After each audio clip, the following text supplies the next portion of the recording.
établissant un médiateur entre le ciel et la terre. C'est pourquoi, chaque fois que Moïse voulait parler au peuple, il montait d'abord au sommet de la montagne. Donc, Moïse, c'est l'étendue qui relie le ciel et la terre. Voyez-vous? Oh, Moïse est de la tribu de Lévi. Dieu dit désormais, si je parlerai à ce peuple, c'est au travers d'un médiateur. Je vous ai dit que j'avais mis la balustrade. Faites attention quand tu touches les écritures de l'homme.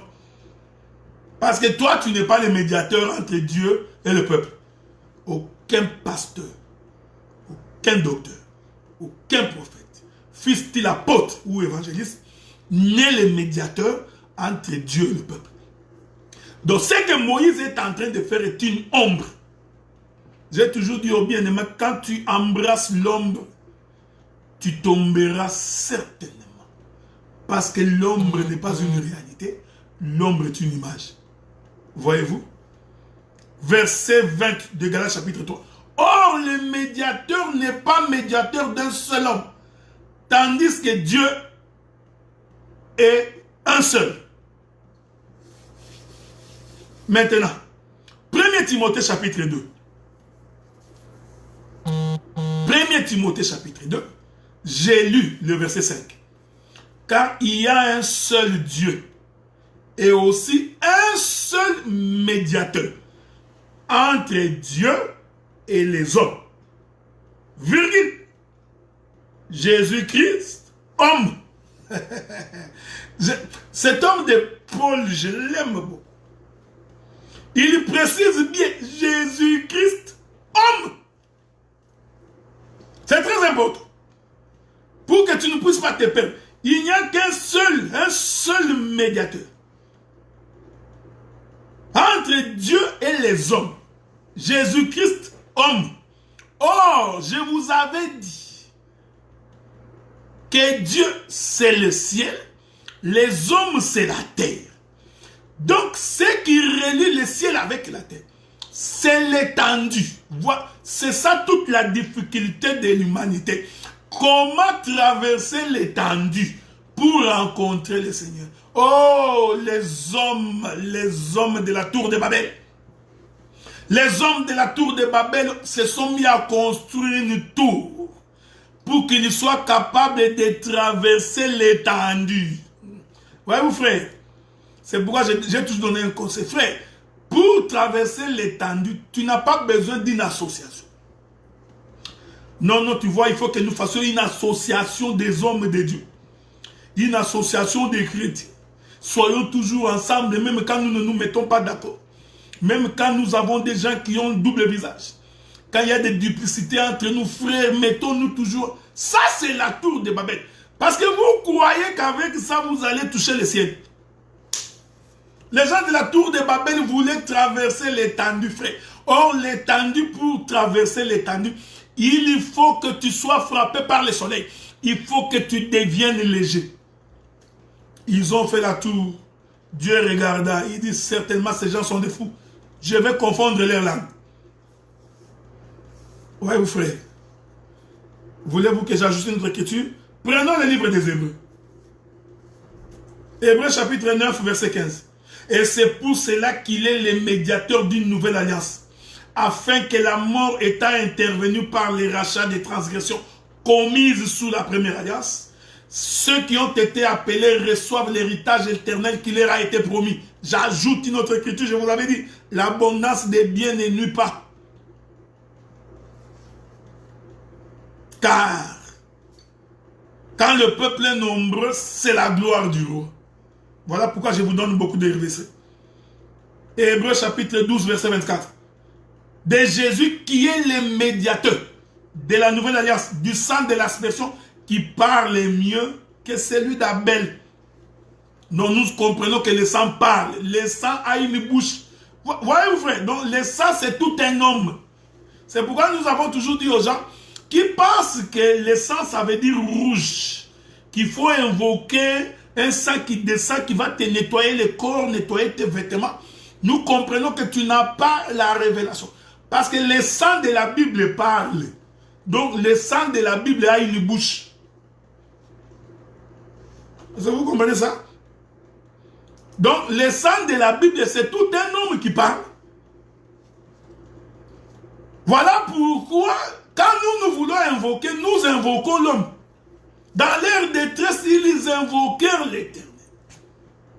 Et l'Éternel leur envoya sa parole. Cette parole, c'est l'étendue, passe par les chemins de l'étendue. Avez-vous remarqué cela? Maintenant,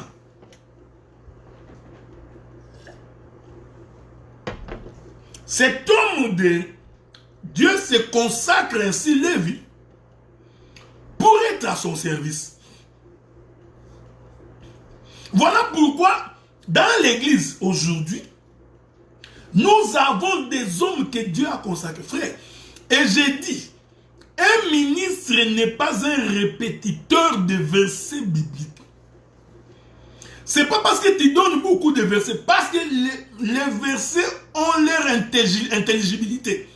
Donc, dans chaque écriture, il y a ce qu'on appelle un langage sous-jacent.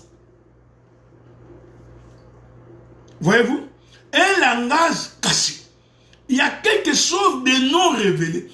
C'est cette chose-là qu'il faut faire ressortir. Donc nous comprenons que le Lévite lui-même, d'abord, il est identifié au Seigneur Jésus-Christ. Rentrons dans Juge. Avec votre permission. Rentrons dans Juge, chapitre 19, là où nous étions. Il est écrit.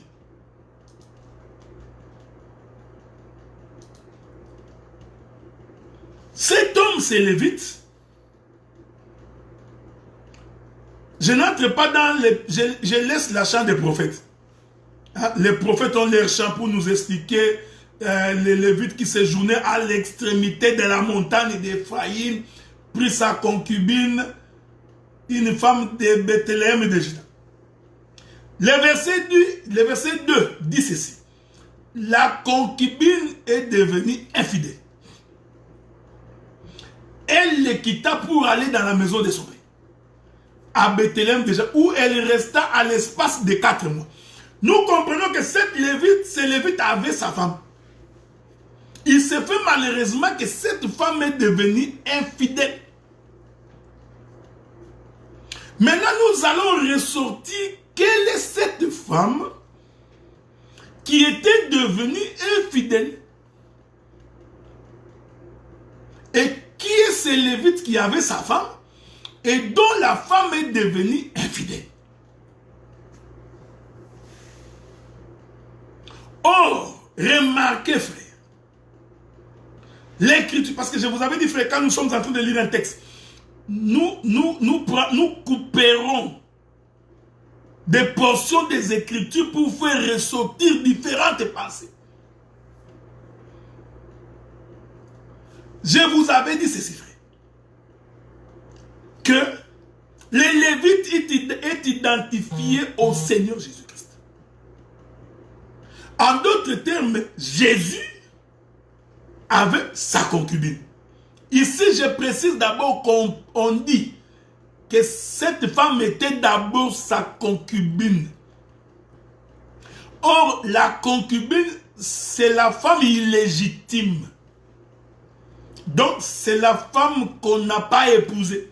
C'est la femme non reconnue. Est-ce que vous comprenez ce que nous disons? Souffrez. Parce que si je ne parle pas ainsi, il y a beaucoup de gens qui auront des difficultés pour nous suivre. Laissez-moi vous aider pour que nous puissions bien avancer. Avec votre permission, bien entendu. Je ne sais pas si je vais trouver cette écriture-là. Souffrez, hein? Je suis en train de chercher un verset pour que vous compreniez ce que nous disons. On va prendre 2 ou 3 écritures.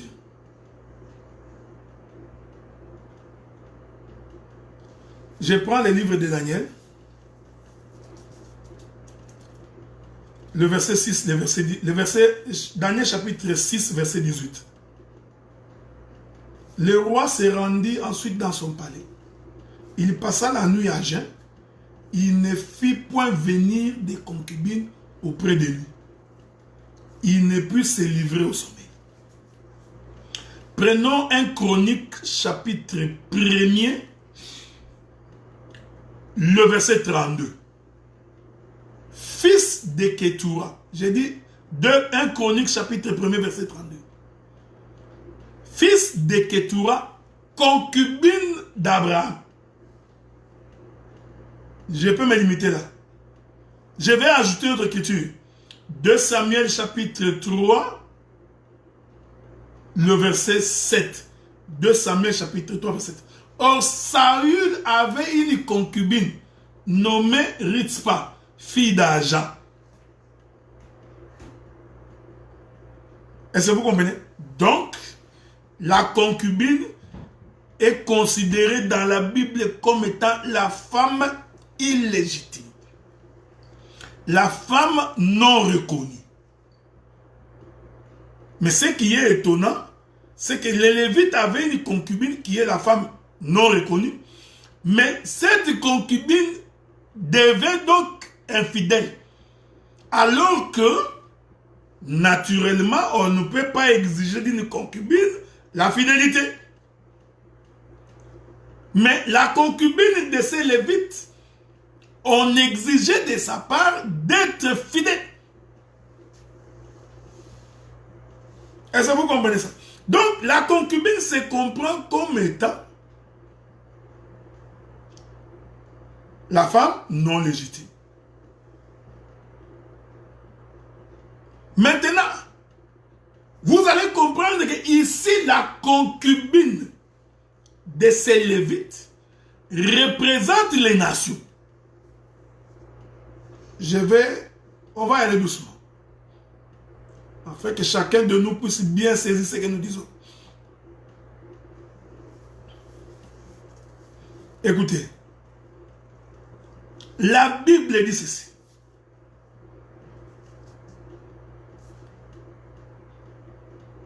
Israël, c'est lui, la femme de Dieu. Je voudrais qu'on avance avec quelques écritures. Ça va nous permettre de pouvoir avancer. Je vais prendre 2-3 versets. Parce que je vous avais dit que nous allons beaucoup balancer la nuit. Hein. Je vais finir aujourd'hui dans 10 minutes. Hein, pour ne pas vous prendre beaucoup de temps.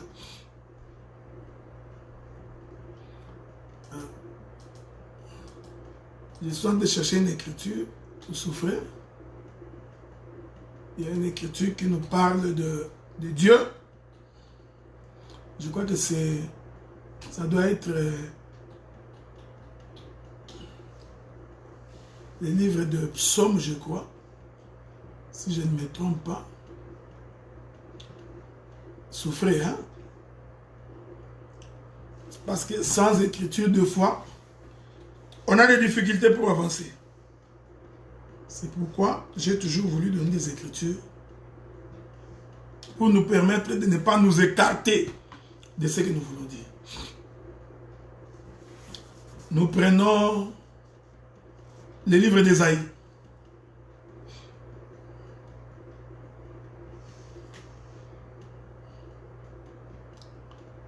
Ésaïe. Prenons d'abord le livre d'Ésaïe. Ésaïe dit ceci. Ésaïe dit, je prends d'abord Ésaïe chapitre 43, le verset 15. Il est écrit, je suis l'Éternel, votre Saint, le Créateur d'Israël, votre roi.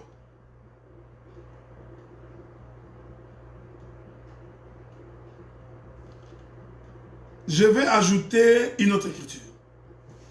Je crois que c'est le livre de Psaume. Psaume chapitre 19, je crois, le verset 4, si je ne me trompe pas, souffrez. Hein? Je vais ajouter une autre écriture qui va nous permettre de pouvoir avancer.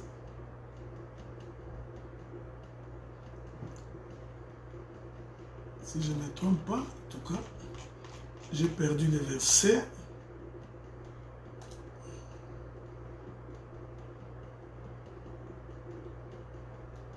Où la Bible dit que l'Éternel Dieu est ton créateur et ton époux. C'est l'écriture que je cherche là. Souffrez avec moi. Il faut que je trouve cette écriture là.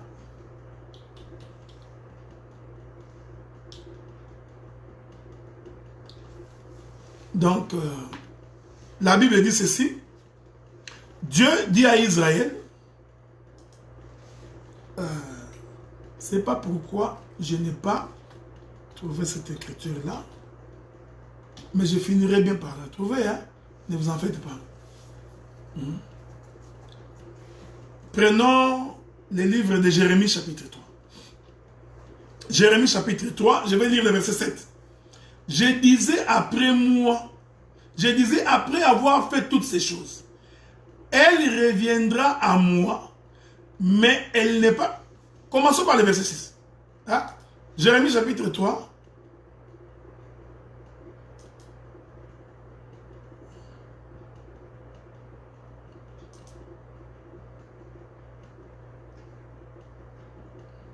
Commençons par le verset 6. L'Éternel me dit au temps du roi Josias, as-tu vu ce que l'infidèle Israël est allé sur toute montagne élevée et sur tout arbre vert, et elle s'est prostituée. Hein? L'Éternel identifie Israël à sa femme. Et Dieu s'est plaint au temps du prophète Jérémie. Il dit, l'Éternel me dit au temps du roi Josias, as-tu vu ce que l'infidèle Israël? Donc Dieu dit que Israël était infidèle. Elle est allée sur toute montagne élevée et sur tout arbre vert. Elle s'est prostituée. Donc vous comprenez ici que l'Éternel identifie l'infidélité d'Israël par le fait qu'Israël s'est prostitué. Et Dieu explique que la prostitution d'Israël, son infidélité, c'est avec une montagne élevée et avec sous tout arbre vert. Donc nous comprenons ici que la montagne élevée, c'est un homme. Et c'est sous tout arbre vert que Israël s'est prostitué. Donc, nous comprenons que Israël, Dieu l'identifie à une femme. Mais l'écriture de poursuivre, je continue. Verset 7. Je disais, après avoir fait toutes ces choses, elle reviendra à moi. Mais elle n'est pas revenue. Donc, tu vois, elle qui Israël, une femme, elle n'est pas revenue. Et sa sœur, la perfide Juda, en est témoin. Le verset 8. Quoique j'eusse répudié l'infidèle Israël à cause de ses adultères et que je lui eusse donné sa lettre de divorce, j'ai vu que la perfide Juda, sa sœur, n'a point eu de crainte, qu'elle est allée se prostituer pareillement. Donc, la prostitution, l'infidélité, c'est quand on va avec un autre. Et pour Dieu, quand tu n'es plus avec Dieu, tu es donc infidèle. J'aime la Bible. La Bible dit, par sa criante impudicité, Israël a souillé le pays. Elle a commis un adultère avec la pierre et le bois. J'aime Jérémie. Donc, l'infidélité, c'est lorsque l'on ne croit plus en Dieu. Lorsque on a les regards tournés vers autre chose. Lorsqu'on a les regards tournés vers la voie, ce qui n'est pas la voie de Dieu. Donc, la femme première de Dieu, c'était Israël. Je suis toujours en train de chercher cette écriture, là où la Bible dit Israël, l'Éternel est ton époux, ton créateur est ton époux. Donc si quelqu'un me le trouve, qui me l'envoie, je crois, c'est Esaïe. Non, je pense pas, c'est pas celui-là. Il y a un frère qui m'a donné Esaïe. Ali Ben m'a donné Esaïe 54, verset 4. Je ne pense pas que ce soit ce verset-là. Je vais quand même lire ça un peu. Qu'est-ce qui est écrit? Esaïe 54. 54.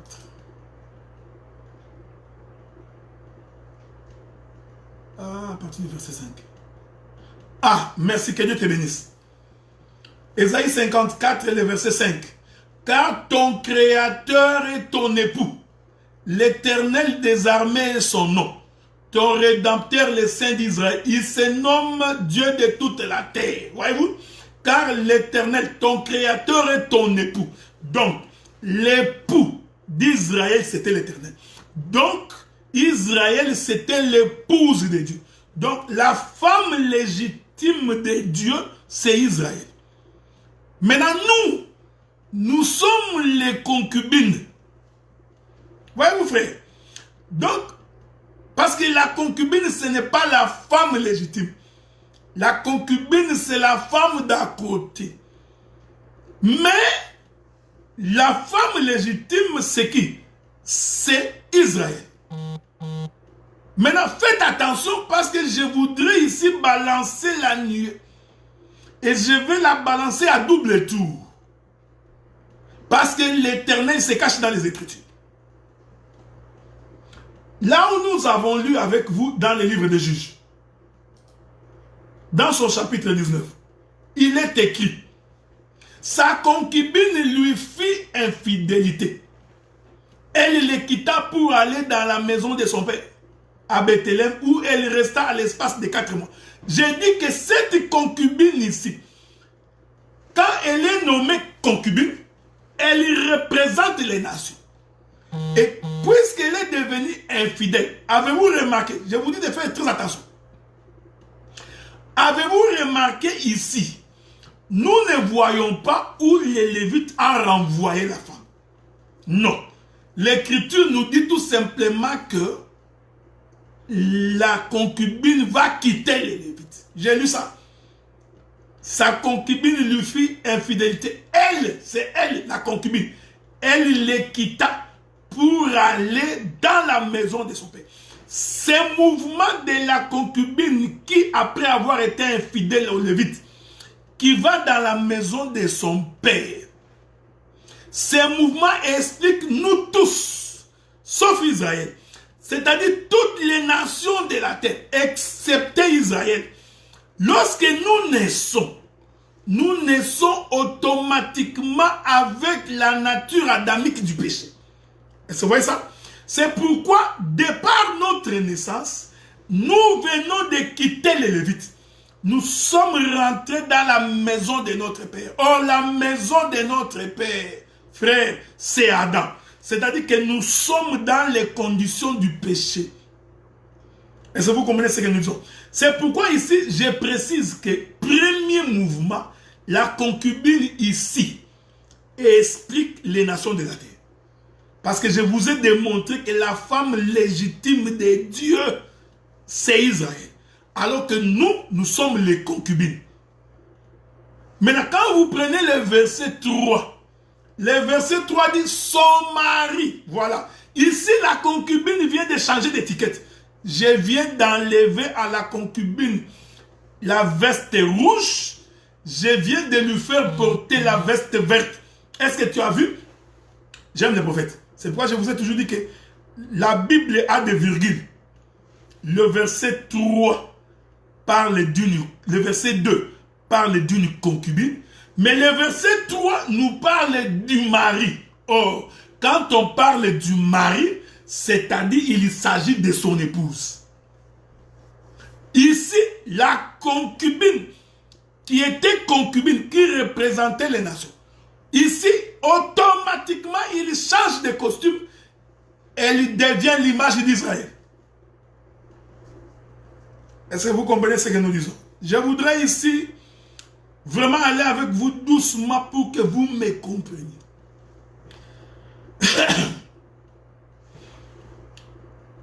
Dieu crée Adam. Adam est créé à l'image de Dieu. Je reviendrai plus tard pour expliquer ça. Parce que Adam, c'était le corps de Dieu. Hein? La Bible dit que Dieu forma Adam de la poussière de la terre. Un corps. Ensuite, Dieu vient habiter dans ce corps. Donc, Adam, c'était le corps de Dieu. Dieu habitait à l'intérieur. Donc, quand Adam marchait, c'était l'homme et la femme qui marchaient ensemble. Voilà pourquoi le livre de Genèse nous dit.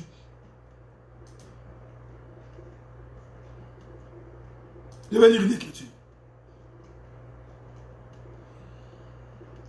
Souffrez. Genèse chapitre 1er.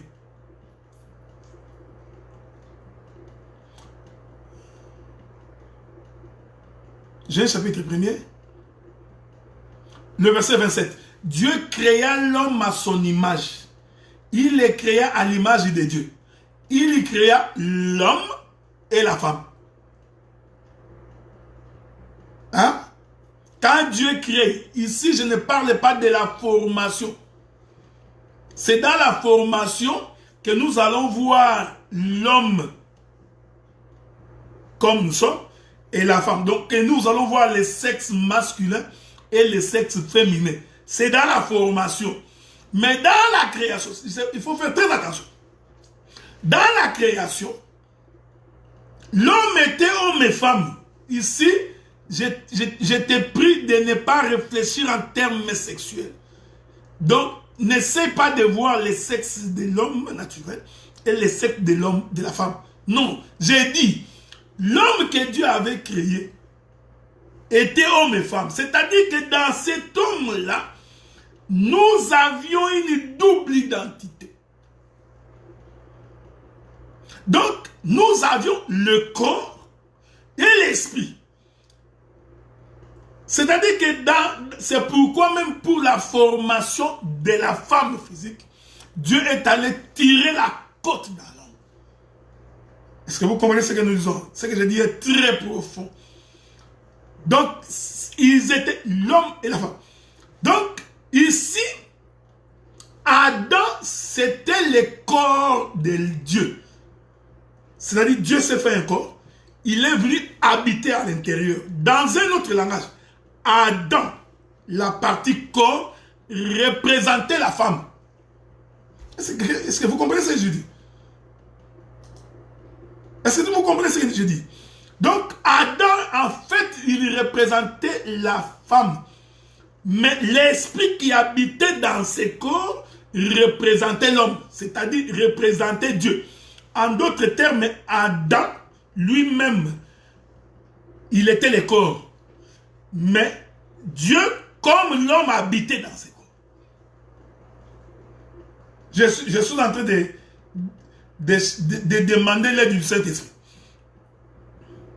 pour que vous puissiez bien me saisir. Prenons quelques écritures. Prenons quelques écritures.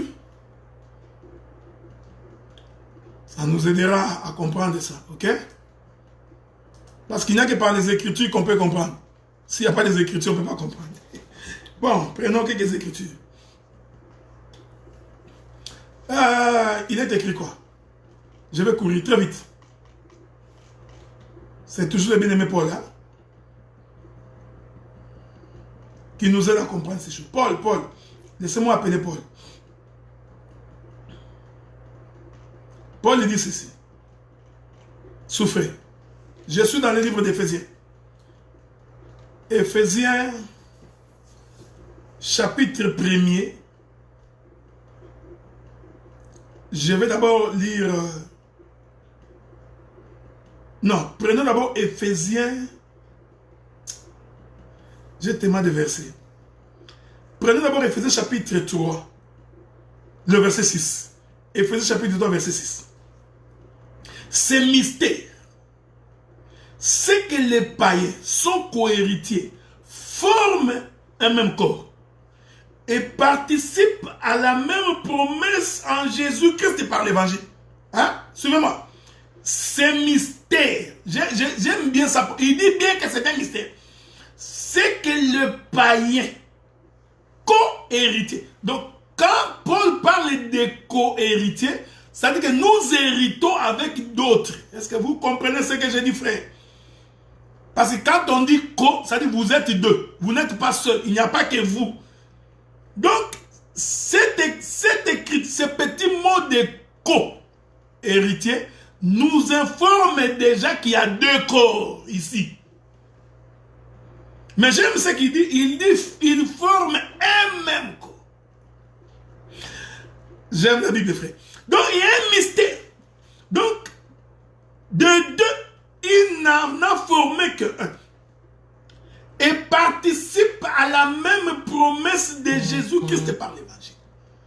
Donc, il y a deux peuples qui sont en train de participer à la même promesse. C'est pourquoi l'Écriture dit, l'Éternel s'est choisi Abraham comme père. Et il dit à Abraham, peux-tu compter les sables de la mer? Abraham dit, non. Dieu dit, telle sera ta postérité. Ici, Dieu parlait d'Israël. Ensuite, il fait sortir Abraham la nuit et lui pose la question s'il peut compter les étoiles du ciel. Abraham de surenchérir et de dire, non plus. Dieu dit, telle sera ta postérité. Mais Dieu continue toujours à dire une postérité. Mais il présente les terrestres et il présente les célestes. Donc, dans la postérité, des fils qui vont hériter les promesses d'Abraham en Jésus-Christ, il y a deux peuples. Il y a le peuple de la terre qui est Israël physique. Il y a les étoiles du ciel qui représentent le peuple des nations. Nous qui sommes loin. Est-ce que vous me suivez, frère? Les deux sont dans un même corps. Je rentre. Le verset 2 nous parle d'une concubine, alors que le verset 3 nous parle d'une femme. Vous comprenez qu'il s'agit de deux femmes dans une femme. Souffrons. Je vais ajouter notre écriture. Il y a une écriture qui dit ceci. Prenons Éphésiens chapitre 5. Le verset 23. La Bible dit, car le mari est le chef de la femme. Comme Christ est le chef de l'église, qui est son corps. Ah, ouais, voyez-vous? Donc, le corps est une femme. Je répète ça. Je répète, tu ne peux pas fouiller. Tu ne vas pas échapper. Car le mari est le chef de la femme. Comme Christ est le chef de l'église. Qui est son corps? Donc, le corps de Jésus, c'est une église. Hein? Donc, le corps de Jésus. Maintenant, quand vous prenez les livres de... Je voulais prendre Colossiens. Colossiens chapitre 2, verset 9. La Bible dit qu'en Jésus habita corporellement la plénitude de la divinité. Ah, vous comprenez? Or, Paul nous dit que le corps de Jésus, c'est une femme, c'est son église. Donc, quand la Bible dit qu'en Jésus habita corporellement, il voulait dire que le corps qui est une femme, dans ce corps-là, Dieu lui-même est venu habiter. Est-ce que vous comprenez ce que nous disons? Est-ce que vous connaissez cette écriture-là? Je vais vous la donner. Souffrez, hein? Je vais vous la donner.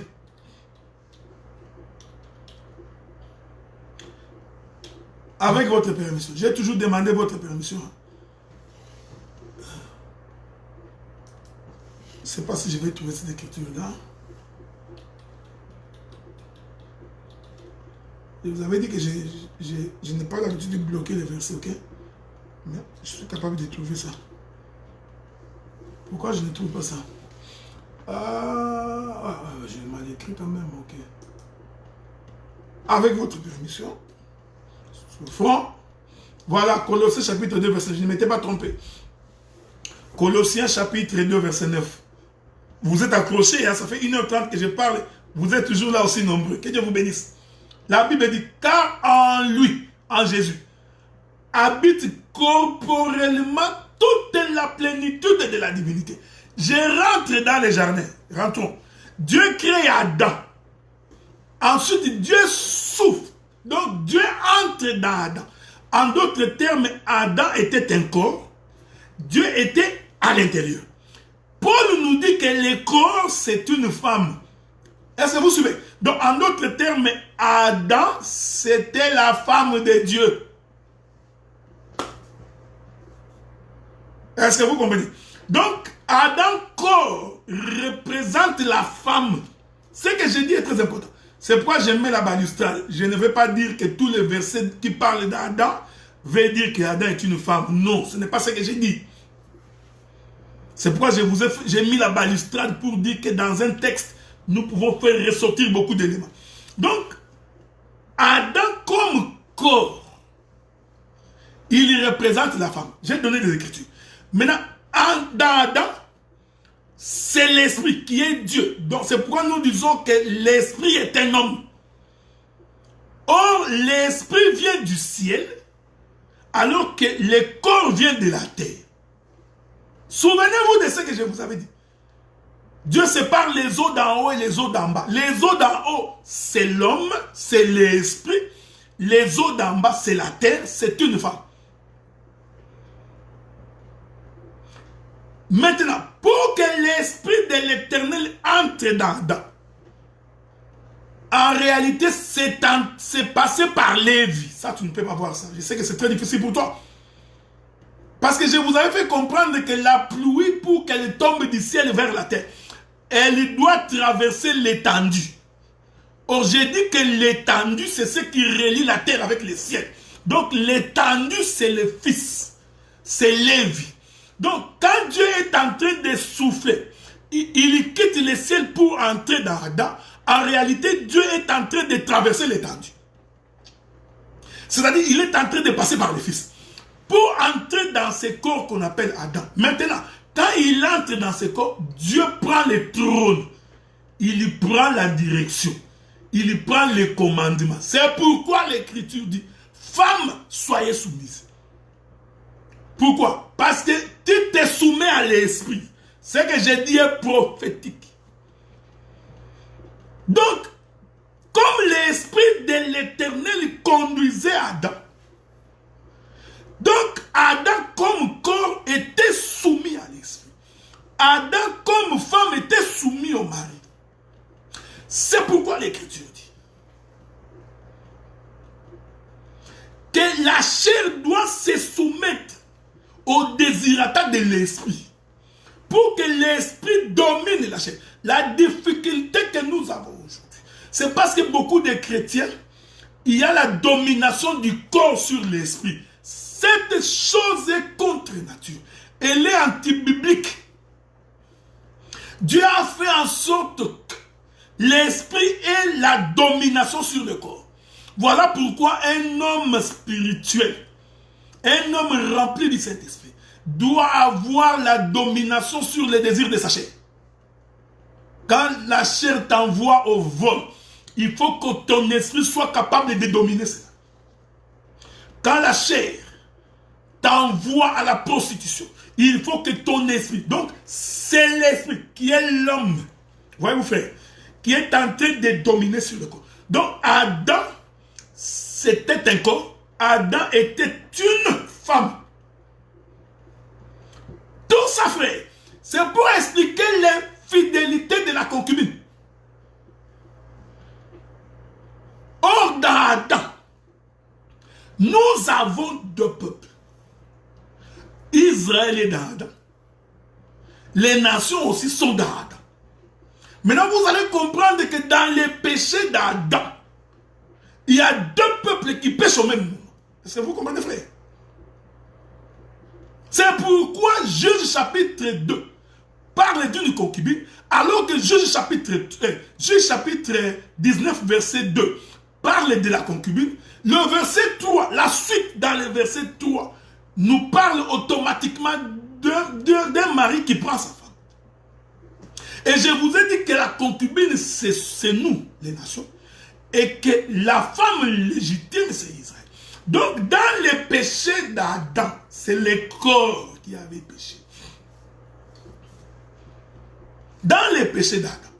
C'est pourquoi vous allez voir, frère, la Bible nous parle toujours du premier Adam et du second. De la nature adamique, le péché d'Adam.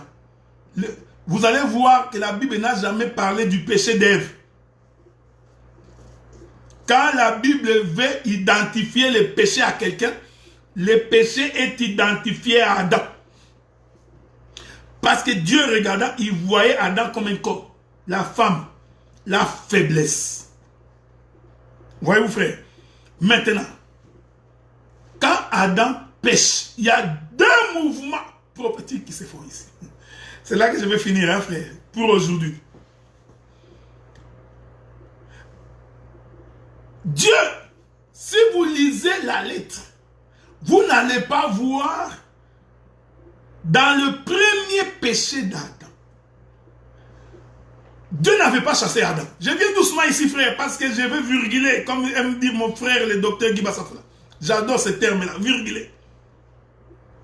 Lorsque Adam et Ève ont mangé le fruit, en premier, Dieu n'était pas là. En d'autres termes, ils ont été infidèles à Dieu. La Bible dit que par eux-mêmes, ils ont fui. Oui, frère. Jusque-là, Dieu ne les avait pas encore chassés. Je veux que vous me suiviez bien, frère.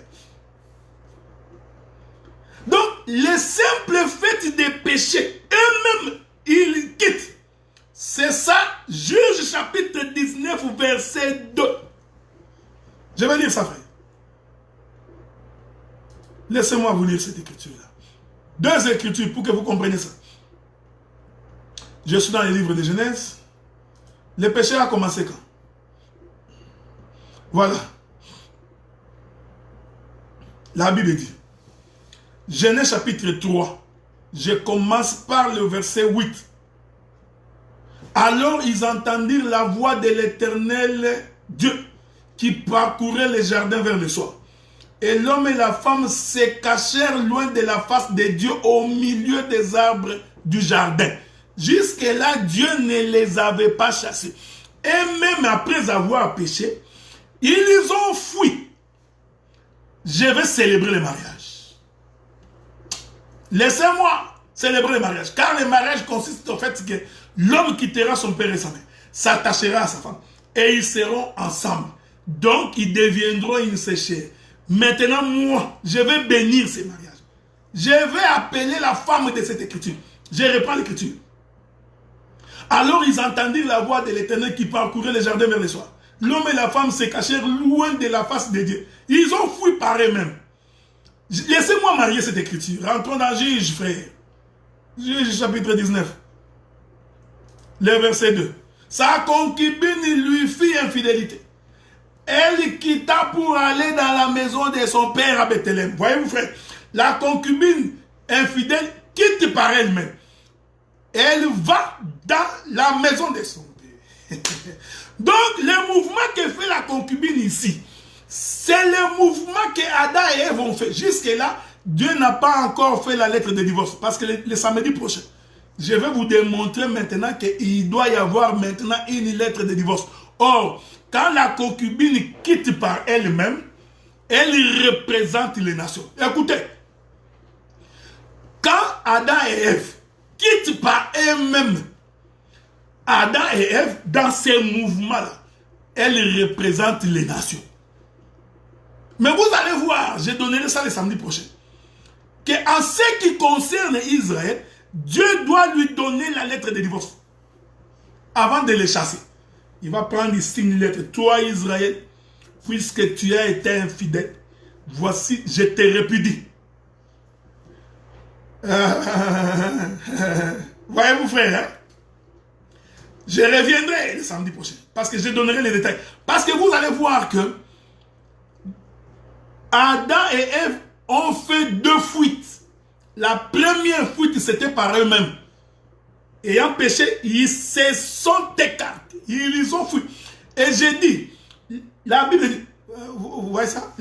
Ils sont allés se cacher au milieu des arbres du jardin. Le milieu des arbres du jardin, c'est la maison d'Adam et Ève.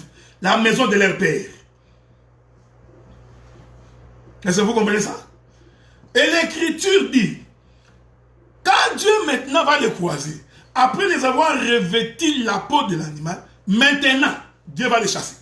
Donc là, nous allons expliquer la lettre de divorce. Voyez-vous, la première fois. Pas de lettre de divorce. C'est ce que nous disons. Nous sommes tous nés dans les péchés adamiques. Nous fuyons Dieu. Nous naissons dans le monde, dans les péchés, en fuyant Dieu. Nous sommes la concubine. La concubine n'a pas besoin de la lettre de divorce parce qu'elle n'est pas mariée. Est-ce que vous comprenez ce que nous disons? La concubine n'étant pas mariée, pourquoi tu lui donnerais une lettre de divorce? Parce qu'on ne peut divorcer qu'avec une femme mariée. J'aime ça. J'adore ça. Hein? J'aime ça.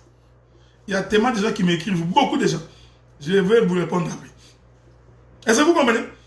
Donc, le premier mouvement de cette concubine qui fuit, le premier mouvement de cette concubine qui fuit, elle représente les nations. Voilà pourquoi elle n'a pas besoin de la lettre de divorce. Mais le deuxième mouvement que nous allons expliquer le samedi prochain avec Adam, là, le même Adam devient Israël. Pourquoi?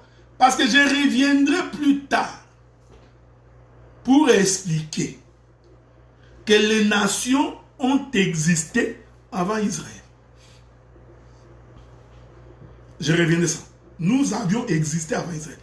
Je marcherai pour expliquer aussi que la grâce a existé avant la loi. Voilà, bien aimé dans le Seigneur. Vous étiez nombreux, j'ai parlé pendant presque 2 heures. Presque 2 heures. Je m'excuse beaucoup. Je vous ai dit que je ferai un film à 6 épisodes. C'est une série à 6 épisodes. Donc soyez calmes. Ne soyez pas agités. Nous allons continuer parce que nous avons une grande marche à faire dans ces choses. Laisse que l'Éternel Dieu du ciel qui vous bénisse, qu'il vous garde, puis qu'il vous accorde sa faveur. Je sais que vous avez donné de votre temps pour nous écouter. Et j'ai pris le Saint-Esprit pour qu'il puisse vous aider. Et que le Saint-Esprit puisse marcher avec vous. Nous continuons pour dire que demain, ici à l'église de Gatineau, nous avons notre grande journée d'action de grâce.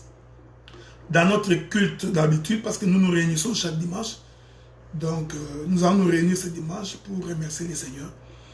Nous allons écouter des chants, des témoignages. Et si le Seigneur nous prête vie, vous pourrez nous suivre en direct demain sur Facebook. Ensuite, le dimanche 5 janvier, nous ferons notre culte d'action de grâce à l'église de Montréal. Donc, nous avons 2 assemblées, et à Gatineau et à Montréal. Donc, le 29, nous sommes ici à Gatineau. Et le 5, nous serons à Montréal pour bénir le nom du Seigneur. En tout cas, je voudrais, vous avez été très nombreux à vous connecter aujourd'hui. Parce que je sais que c'est un sujet qui vous tient à cœur. Alors, nous nous ferons violence pour que nous puissions être au rendez-vous tous les samedis. Laisse que les dieux du ciel puissent vous bénir et qu'ils gardent chacun de vous. Nous continuons toujours avec notre projet de la radio. J'ai béni l'avocat, je ne voudrais pas citer son nom, parce qu'il ne me l'a pas demandé. Donc nous avons un avocat, il est de nationalité camerounaise, il habite à Montréal, il est avocat au barreau du Québec. Il nous a fait un don pour notre projet de la radio. Que l'Éternel Dieu te bénisse. Nous continuons toujours à collecter les fonds et nous prions les bien-aimés Fred qui est à Paris de pouvoir accélérer le projet de la radio pour que déjà fin janvier, début février, que nous puissions être à l'œuvre afin que le peuple de Dieu soit édifié. Que le Dieu du ciel vous bénisse. Nous nous fixons rendez-vous pour la semaine prochaine.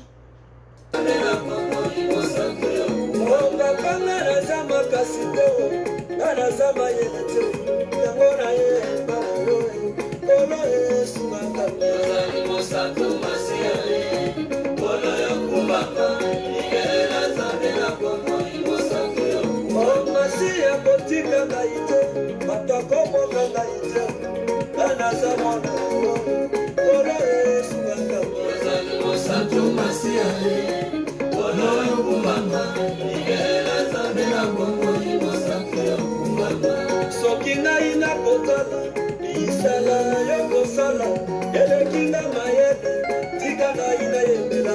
Ozalimo santo masiae, olo yokumama, ibera zambela bongo imo santo yokumama. Sokina yote yesu nanga, nani oya kosunanga, yo elikia na kosango, olo yesu nanga.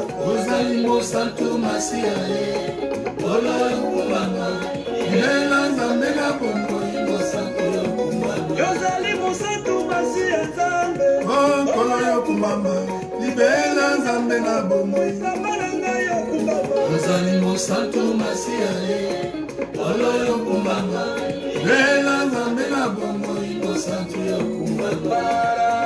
Tiaki tembe, akufanya dasero, Israel abaleka, omana yo yokumama. Ozalimo santo masiae, olo yokumama, libela nzambe na bomoi, mo santo yokumama. Yokabola mere rouge, na biteni mibale, bana bongo balekaki, omona yo yokumama. Ozalimo santo masiae, olo yokumama, libela nzambe na bomoi, mo santo yokumama. Yaone bandeli pesuka nzambe mosusu azali te, mobele yo masia, omona yo yokumama. Ozalimo santo masiae, olo yokumama, libela nzambe na bomoi. mo santo yokumama.